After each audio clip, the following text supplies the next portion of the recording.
This guide will help you to build a bulletproof team that synergizes well. I'll cover everything you need to know so that your team is able to beat the hardest content.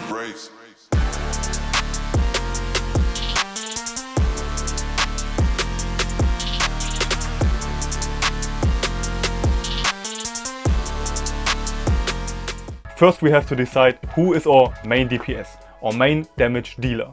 Here's a list of all the DPS characters. Look at the character roster and play the trial to see what you like and what you don't like.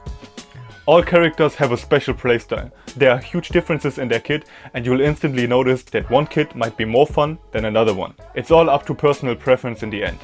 Based on this tier list, you can easily choose any S tier character without a doubt. And you can generally see those are all the DPS characters. I put them in a tier list so you can decide which one is the most valuable for you. S is peak strength, and D or E is just not really worth it at the moment. To stay updated on the game's strongest characters and weapons, you can always check out my tier list videos. I will update the tier list regularly because balance changes are a normal part of the game. Currently, I'd put these characters as the top. So Anchor, Havoc Rover, Jiang, Changli, Jinshi. Those characters are all really good. You can definitely play each and every one of them.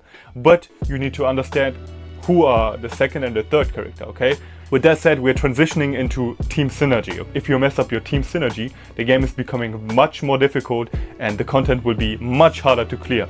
You might even fall into this dilemma where you don't even do damage on the boss because the stats are just not matching. A good example for a synergizing team could be Johnson as your DPS, Morty as a sub DPS, and Verandy as your supporter, because of the synergy that those characters provide to each other. And this team is very special because Jinxie is not really a main DPS, she was not on a list. There are characters that are not in the top 10, not even on a DPS list, that you can still use, because Johnson is quite versatile. Her shield is very cool, her damage is very underperforming, but you can still use her. You can still fight the Heron in the Tower of Adversity, and this team composition is very beginner friendly because you always have the shield, you always have the healing with Verandy, and with Morty you're dealing some super nice extra damage. So in this team comp we are essentially sacrificing damage output for a more beginner friendly playstyle. So straight up I hit you with a really contradictory thing. I hit you with the main DPS characters and then I said, hey, here's a team composition where the main DPS is actually a hybrid character. So don't just judge the quality of the team based on your main DPS. You can even build a bad team with Jinshi. And Jinshi is definitely the best DPS in the game right now. I will update you guys with a lot of team compositions in the future. Later on I will show you a bunch of team combinations that are very strong. But now we are transitioning to the next most important thing. It is your sub DPS, okay? So the sub DPS is very crucial. The sub DPS is there to provide extra damage or extra buff for the team. You can choose a character like Morphe to get a great damage boost. Someone like Senhua is there to burst out a lot of damage and spam abilities very quickly. You just use her for a couple of seconds to then swap back to your support or main DPS again. Her outro ability gives the next Resonator a huge damage boost.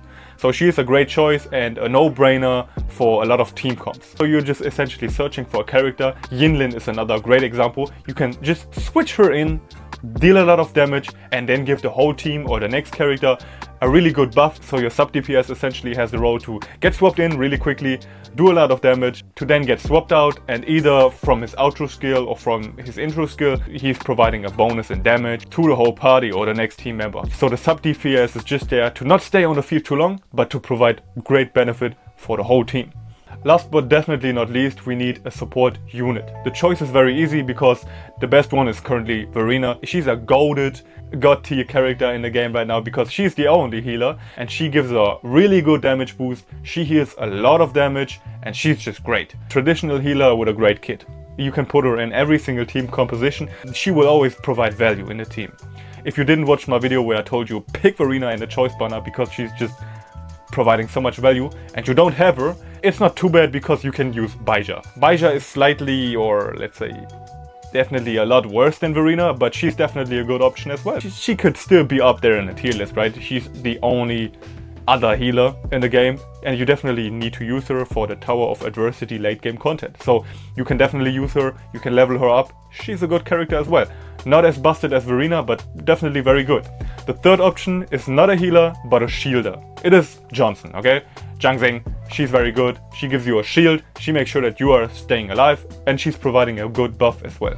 So as you can see, the third slot is commonly used for a character that has the job to keep the team alive, okay? Having a combination of main DPS, sub DPS and support unit is always very strong and very viable. Sticking to the basics is very good. It proves from time to time that it's really strong. People are clearing the hardest content with these like basic team comps of Kalcharo, Yinlin and Verena, for example. Main DPS, sub DPS, support unit.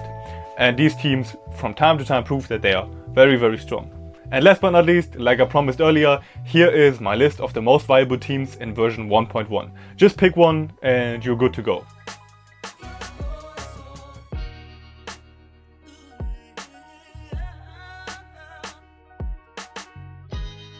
If you need further information on how to play the team composition, write it down in the comments. I have a lot of stuff to do currently, but if you want to see a specific video, type it down in the comments and I will create that video for you, okay? I hope this video helped you. Leave your thoughts and questions in the comments. I'm replying to everyone, like I said. A like would help our channel to grow, and with your help we could reach more than just a handful of people. Thanks for watching, love you, see you in the next one. Ciao, ciao.